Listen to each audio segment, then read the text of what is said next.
Traveling. Moving with the basketball is a very spectacular and effective element of the game. At the same time, in the modern basketball game, it is one of the most serious and most difficult problems for officiating.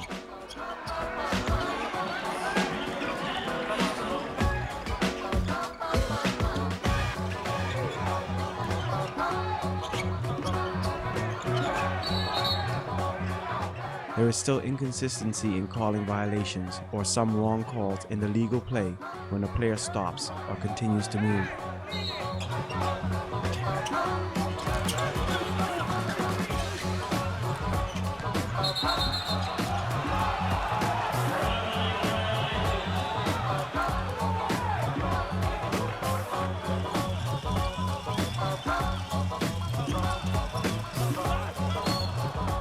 When receiving a pass or finishing a dribble, a moving player catches the ball and he may continue to move according to certain regulations, or he may stop.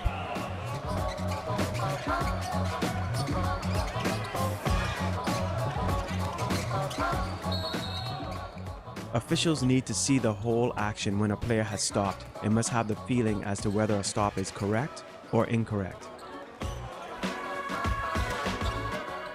Black 9 dribbles diagonally in the front court from the opposite side of the court. Entering the restricted area, he catches the ball while his left foot is on the floor. Then he makes a wide step with his right foot and stops. Until this moment, everything is legal. However, due to his momentum, the offensive player slightly drags his pivot foot and thus, strictly speaking, changes its point of contact with the floor. This is a violation and the traveling call is correct. Traveling, travel ball.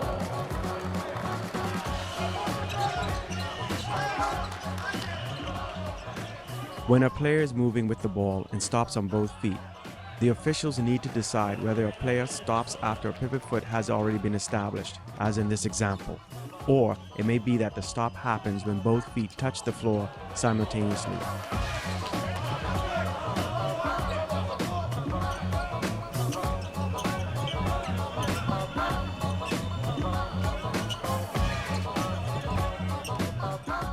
If a player stops on both feet and then establishes a pivot foot, as long as he keeps that pivot foot on the floor, he may take more than one step in any direction with the other foot. Watch this play.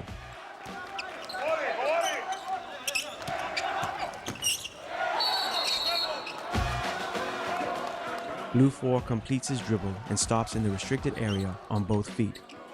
Following a step with the right foot, Blue 4 attempts a jump shot for a field goal. This is a correct move and the officials call it incorrect. The next examples show how complicated this play is for the officials to judge. After a backward dribble, Blue 15 takes the ball in his hands with both feet on the floor.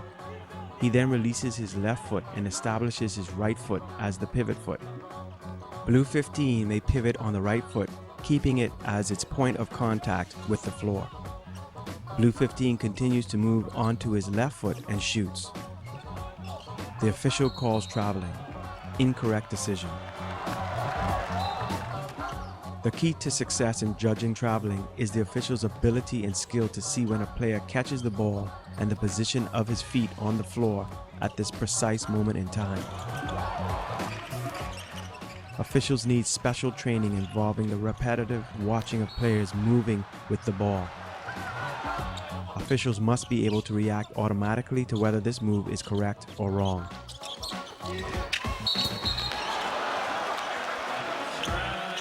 Let's watch more carefully some basic player moves while holding the ball. We shall analyze both correct and incorrect calls and show examples of when, in similar situations, the violation was missed.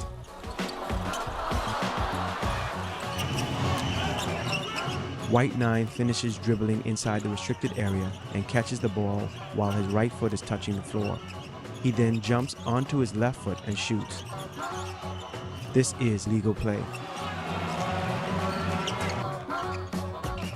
Blue 7 steals the ball from White 10 and makes a long pass to Blue 6. The attacking player dribbles once and catches the ball as his right foot touches the floor. Then he jumps onto his left foot and dunks. This is a correct move.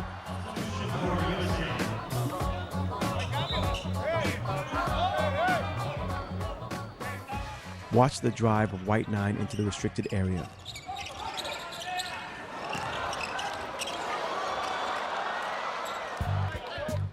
When finishing his dribble, he catches the ball with his left foot on the floor. Jumping off this pivot foot, he lands on both feet simultaneously and passes the ball to White 15. This is a legal play. In the next situation, the player's movement with the ball is incorrect, and the official is right in calling a traveling violation. Here, Black 14 dribbles inside the restricted area. He catches the ball while his left foot is in contact with the floor and establishes this foot as his pivot foot. Continuing his penetration, Black 14 steps onto his right foot and then onto his pivot foot again, and then passes the ball to Black 9. This move is a violation and is correctly called by the official. In a similar move, the violation is correctly called by the nearest official.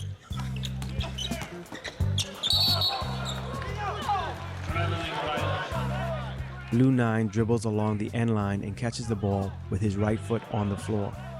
Blue 9 then jumps onto his left foot and then again onto his right pivot foot while still holding the ball.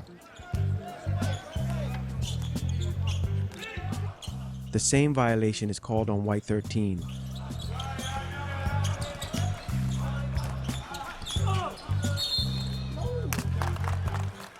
In this case, his left foot was established as his pivot foot, and this foot was taken off and then put back on the floor again before the player released the ball to make a pass. Let's watch the penetration of White 7 with the ball in the restricted area.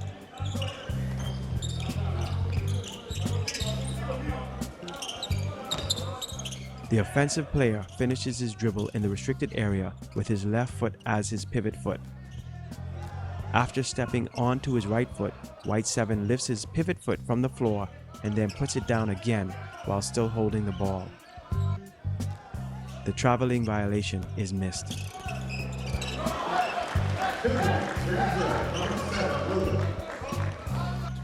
Let's compare the next two similar situations where in the first case the traveling violation is called, and in the second case the call is not made.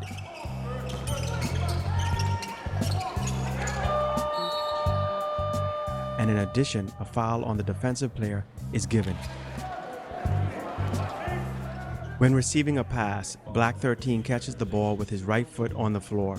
He takes a step with his left foot, then lifts his right pivot foot off the floor and puts it down again. After this, Black 13 jumps for a shot from 2 feet. A violation is correctly called.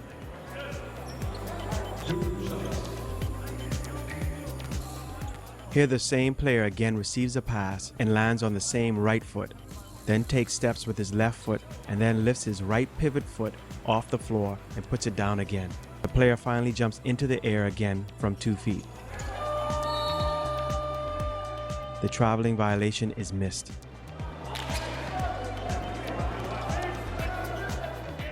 In the following situations, the attacking players make drop steps. They jump from their pivot foot and land on this foot with the ball in their hands. It must be remembered that according to the rules, if a player jumps from his pivot foot and lands on both feet or on any foot, he is only allowed to jump for a shot or a pass, and no foot can be returned to the floor before the ball is released.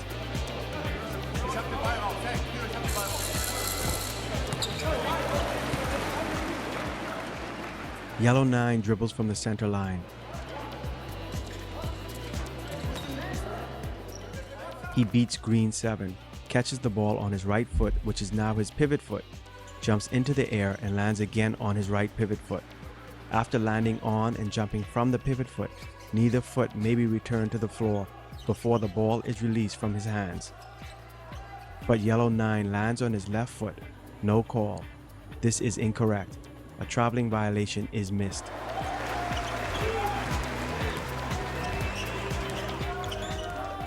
Officials also need to be aware of one more technical element. When a dribbler has a defender in front of him, he tries to pass the defender by stepping around him. Officials need to work consistently to develop the skills of being able to determine how a player catches the ball when finishing his dribble. Some players spin jump and catch the ball with their feet off the floor.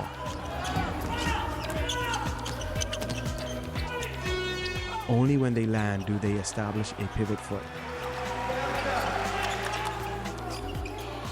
Black 6 dribbles the ball towards the restricted area. Finishing his dribble and making a spin, he has established his left foot as his pivot foot. Continuing his spin, the offensive player steps onto his right foot and shoots. This is a legal play. But watch this play that is different from the previous one.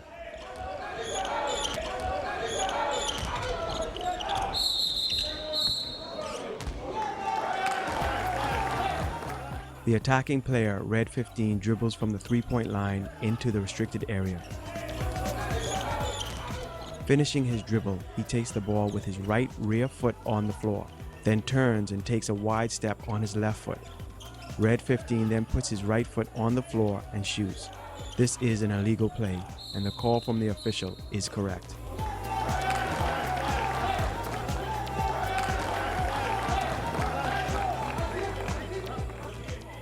This play is very similar, and officials also correctly call a traveling violation.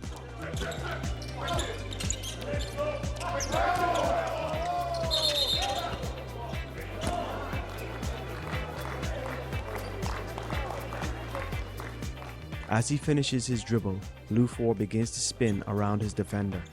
He catches the ball with his right pivot foot on the floor. He then steps onto his left foot and makes a second step on his right pivot foot. This is a traveling violation.